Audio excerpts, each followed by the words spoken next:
Why Dave Ramsey is wrong. In this educational episode, I'm going to address an article written by the Ramsey Group, maybe even Dave Ramsey or one of his staff, titled The Truth About Indexed Universal Life. And I'm going to explain why Dave Ramsey is wrong about IUL. So get ready. You're going to understand some things that obviously he and his team do not understand.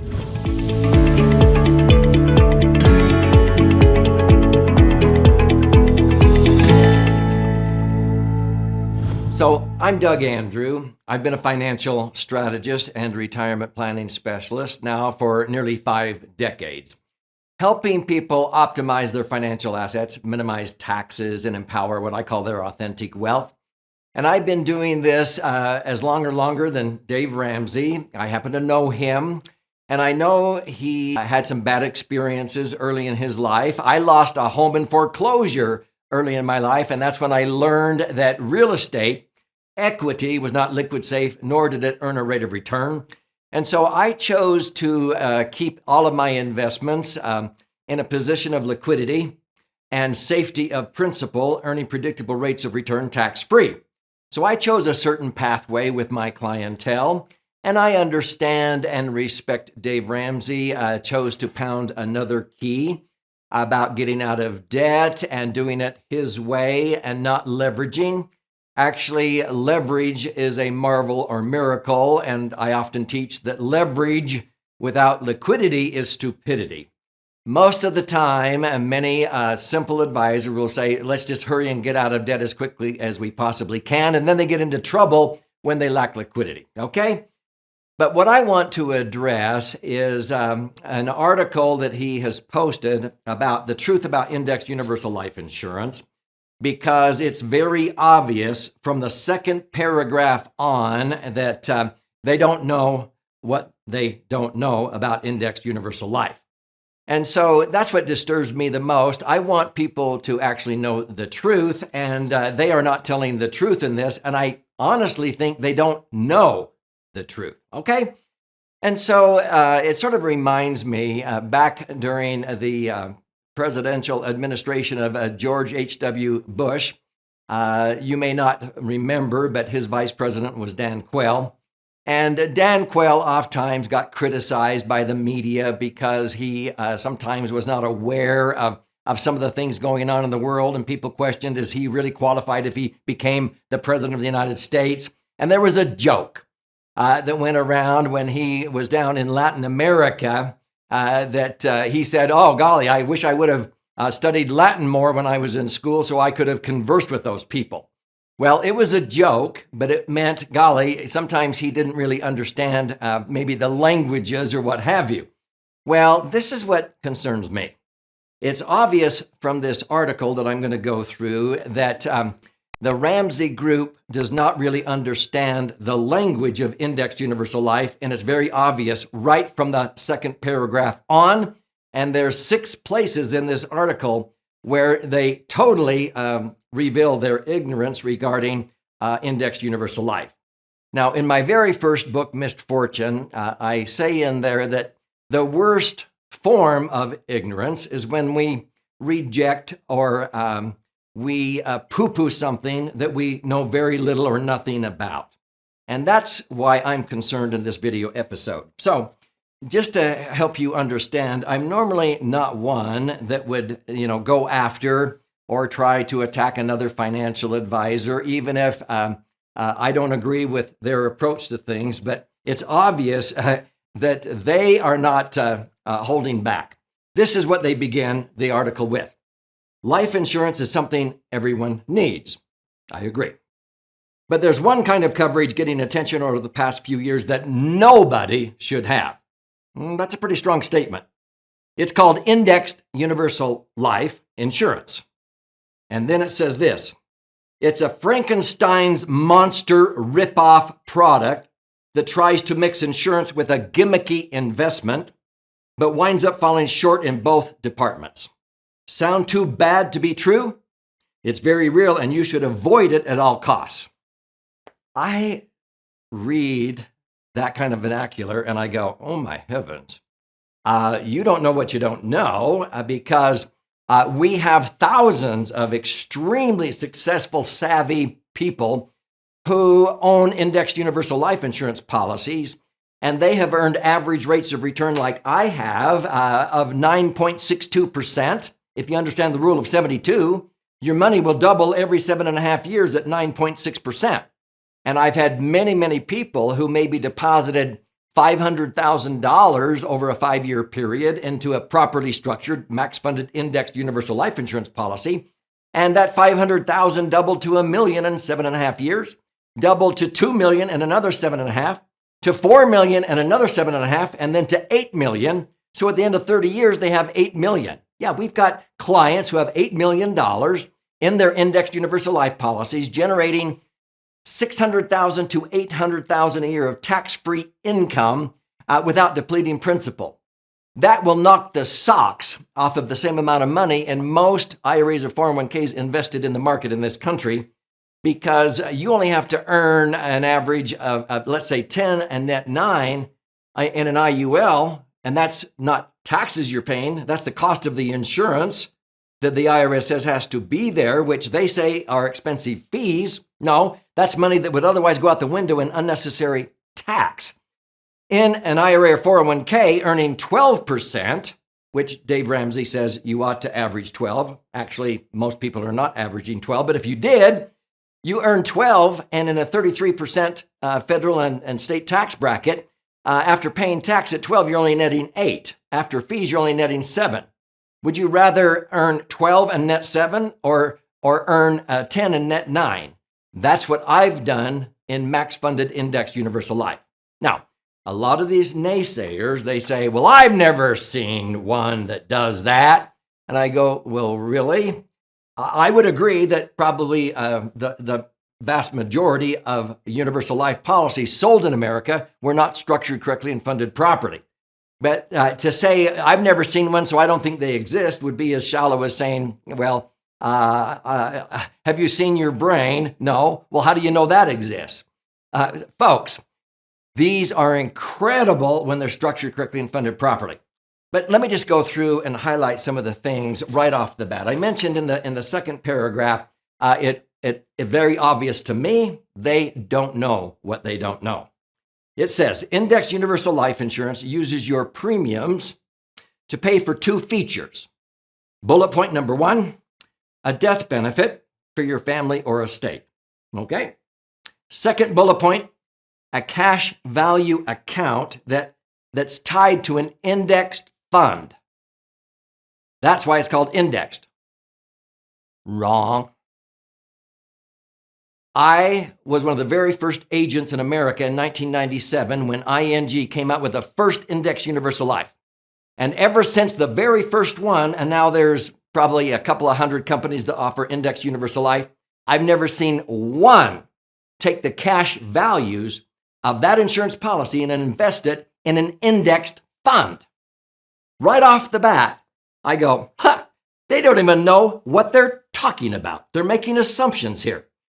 It not only says that in that paragraph, but in every single paragraph in this article, it keeps talking about the cash value that is invested in an index mutual fund. Now, thank goodness they go through and they explain what is an index mutual fund, because I was curious. Dave Ramsey is a big proponent of investing in mutual funds. Do you know from 1974 when I first started, I had a Series 1 securities license. I could sell any stock, bond, mutual fund in America. By 1974 to 1980, I ended up with over 3,000 clients I was responsible for in 13 Western states.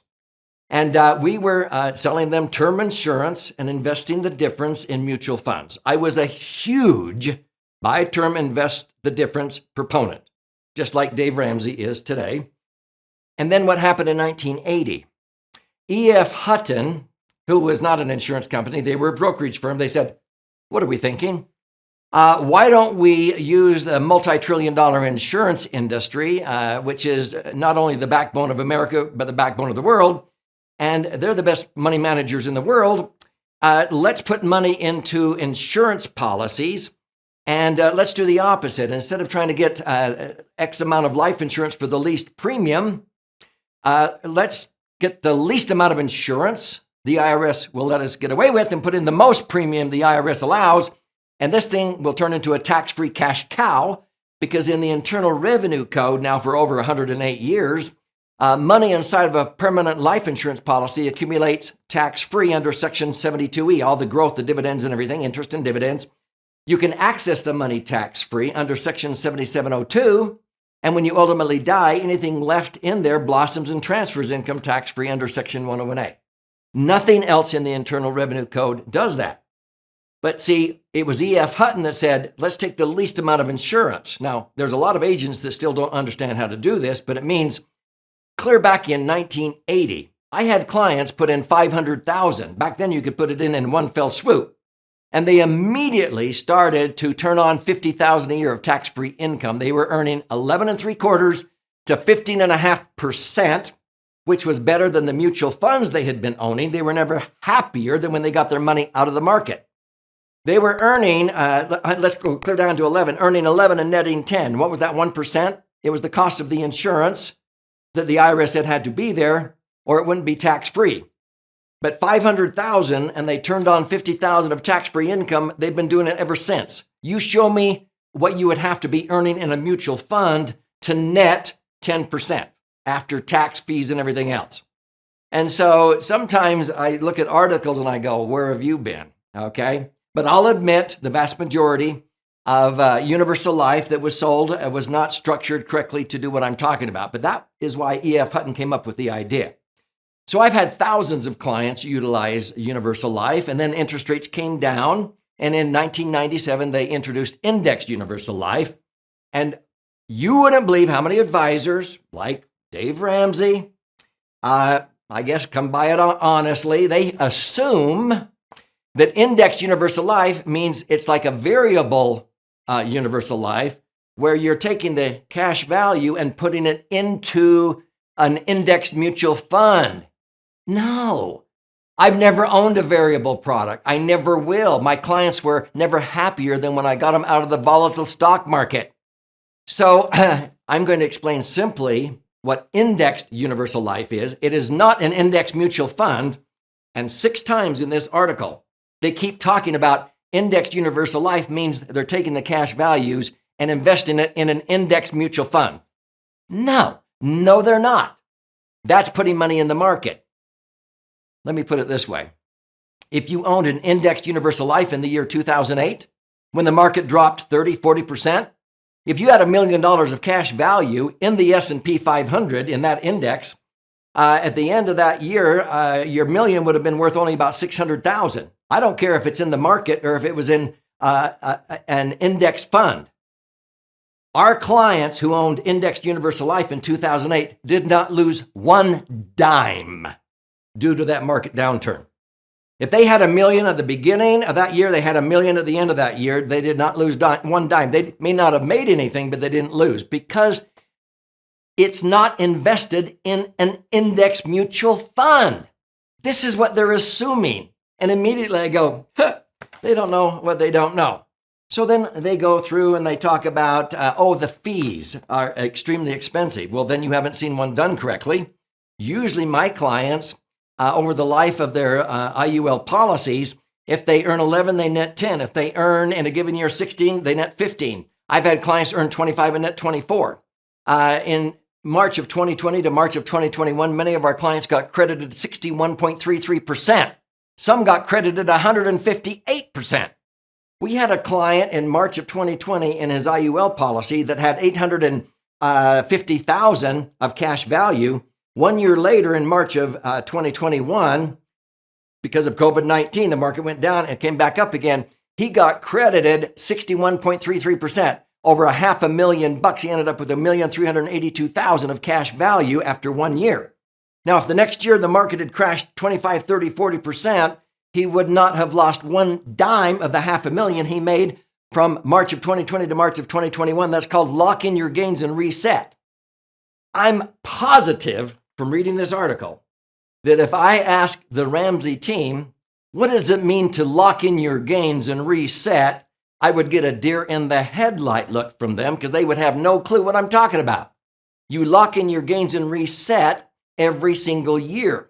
So this is why none of our clients lost a dime in 2008, because it wasn't in an index fund.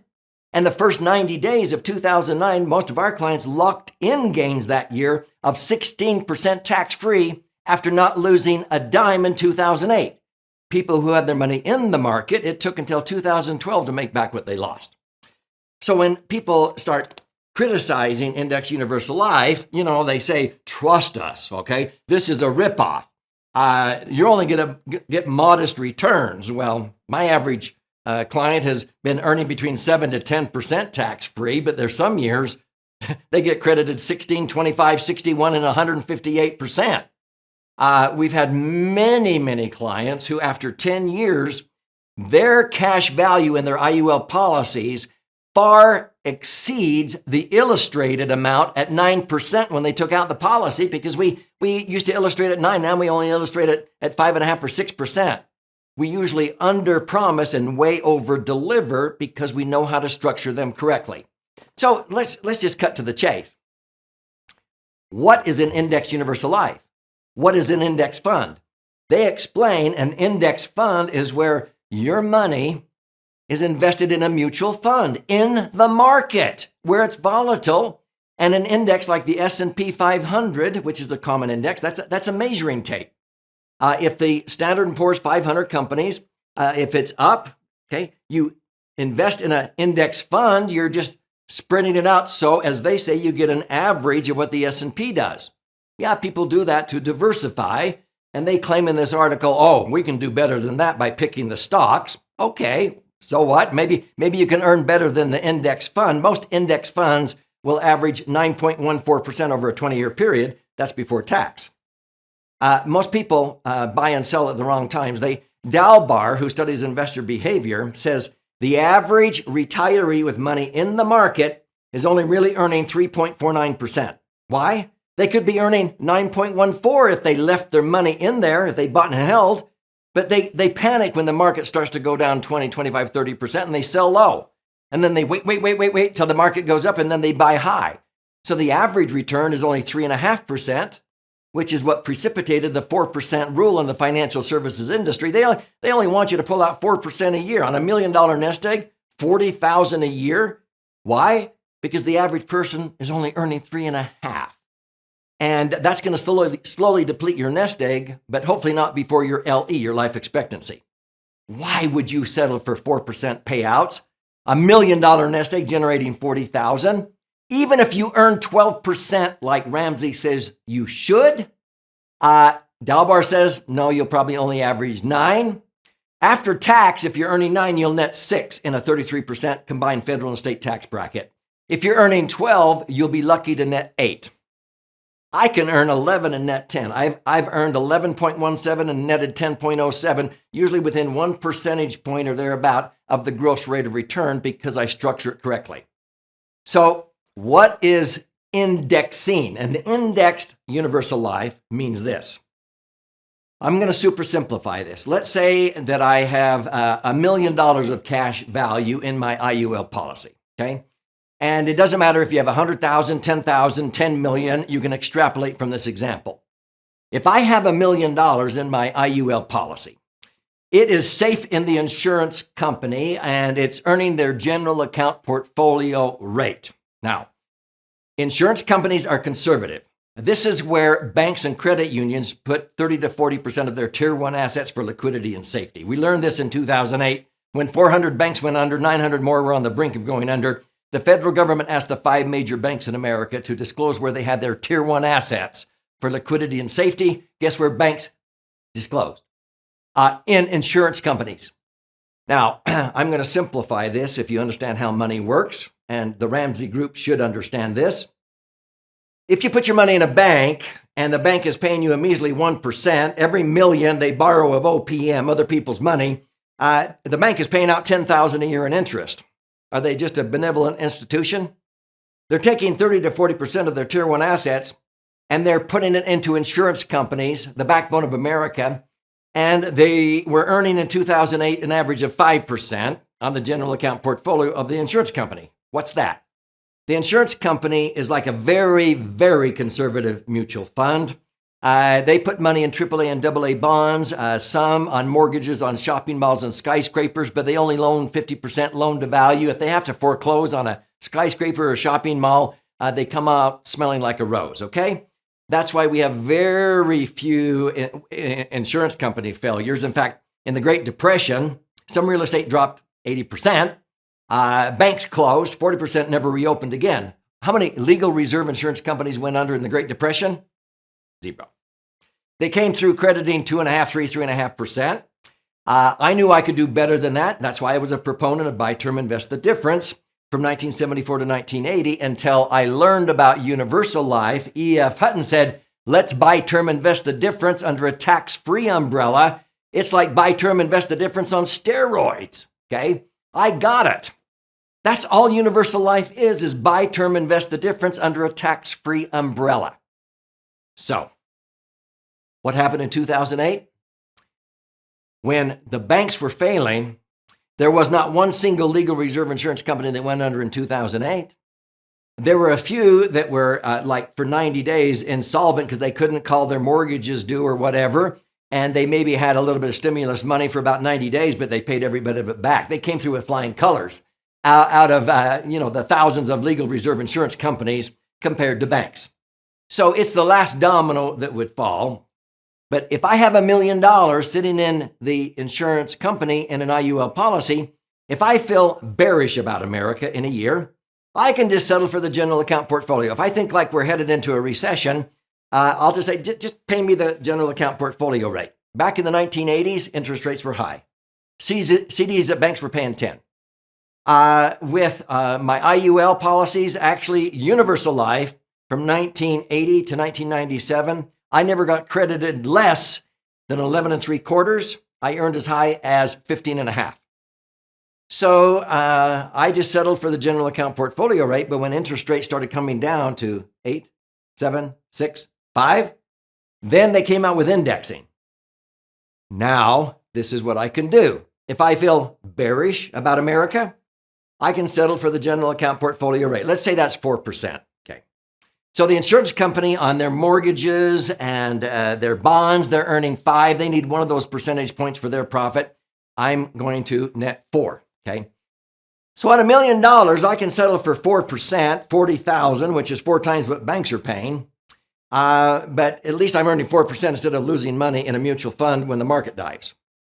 But if I feel bullish about America, which I normally do because out of a 10-year period, usually there's 7 up years compared to 3 down years, I can link my returns to an index of my choice or indices of my choice that the insurance company offers.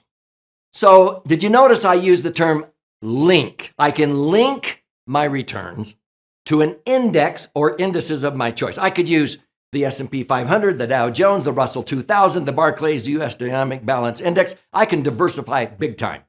There's all kinds of ways I can diversify between a 1-year point-to-point, a 2-year point-to-point, a 5-year, and I can use multipliers. I'll just summarize these, and you can learn more on this channel.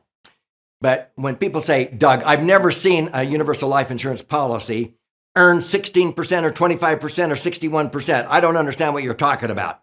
Well, then you haven't seen one structured correctly. So how do we achieve this? When you feel bullish about America and you think the economy is probably going to be growing in the next year or 2, you tell the insurance company that offers indexed universal life, link. And you can link and do dollar cost averaging on the 15th of each month, January to January of the next year, February to February, March to March, or you can do it in a lump sum. But when you say link, you then tell them the index. I could take 30% of my million and link it to the S&P 500 index, 30% to the Dow, 30% to the Barclays, and leave 10% earning the general account portfolio rate of 4% interest. I can diversify like crazy, okay? Now, what does it mean to link? Listen close, Dave Ramsey. I am not telling the insurance company to take 1 dime of the $1 million of cash value in that policy and invest it in the S&P 500 or the Dow Jones or in the stock market. It is not invested in an indexed mutual fund or any kind of mutual fund. Do you understand that? The $1 million stays safe in the insurance company, earning 4, 5, let's just say 4. Well, then what does it mean to link? I'm telling the insurance company, I think the economy is going to go up. So I'm going to relinquish that 4% interest you're paying me on the million. You can do whatever you need to do with that 40,000 in this example, that 4%. You can do whatever you need to do with that 4% interest to have the wherewithal to pay me whatever the increase in the S&P does in the next year, or if it's a 2-year or a 5-year, you can use that. So the insurance company, they're the smartest investors in the world. What do they do with that 40,000 in this example? They're buying options, upside options in the S&P, if I chose the S&P, or the Dow, or the Russell 2000. They're buying upside options. They're the number one purchaser of options in the world. So you say, well, that's in the market. Well, it's buying options, but what happens? If the S&P goes up 8, that 40,000 of options gives the insurance company $80,000 to pay you. They have the wherewithal to pay you what the S&P did. If it goes up 12%, they'll pay you $120,000, 12% on your million. Based upon the price of options, they may cap it at 12 or 16. Many times they will have a cap, or if you go 2 years, they'll cap it at 19. If you go 5 years point to point, there is no cap. Or you can choose a 1-year point to point, like March 15th to March 15th of the next year, like we did in March of 2020 to March of 2021. The market went down 30%. We said link. Why? Because the chance the market was going to be up substantially was pretty likely. So people link to a 1-year point to point with no cap. When the insurance company buys options for that, they will subtract 5%. There's a 5% fee to go for it. Normally, if the market only went up 12, minus 5, you'd only net 7. That year, because of COVID-19, the market went up 66.33%, minus 5. Our clients got credited 61.33%. That's how that client with $850,000 ended up making over $500,000 in 1 year on his IUL policy. You show me an index fund that did that, okay? And so this is the beauty behind indexing. That money that you're relinquishing is the interest. Now, let's say the market crashes, like 2008. We were cheering. Our clients were, go, go. If they had their IUL invested in an indexed fund, they would have lost 40%. Their million would have gone down to 600,000. Our clients didn't lose one dime. They still had their million. They didn't make anything, but they didn't lose. Because those options, $40,000 in this example of options, would have expired worthless. But you don't lose your million. Your million was safe in the insurance company. The insurance company doesn't have any authority to put your million in the market in an index fund. Your million has to stay safe in the insurance company earning 4. How can they afford to pay you 8, 12, or whatever? Because they buy options with that. And if you want, you can even allocate another 5% of your million, 50,000 to buy options, and they'll pay you double what the S&P does. We've had clients in March of 2020 to March of 2021 that said, you can take 7.5%. If the market crashes 40%, we don't want to lose 400 grand on our million, but we're willing to give up 75,000 of our million. And if the market goes up, the insurance company will pay 2.7 times what the S&P does. And clients who chose the 1-year point-to-point with no cap, they got 61.33%. Many of them got 2.7 times that, which is 158%. But if the market crashes, they would have only lost 7.5%, not 40% if the market dove 40%.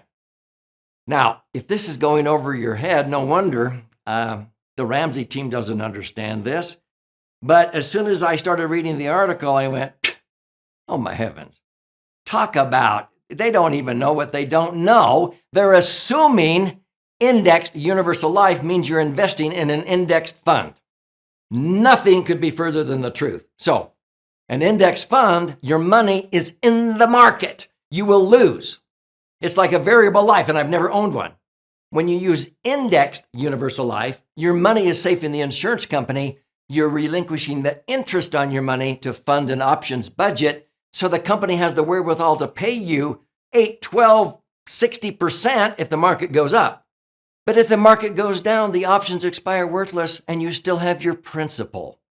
This is the beauty behind indexed universal life. It accumulates tax-free. You can access your money tax-free.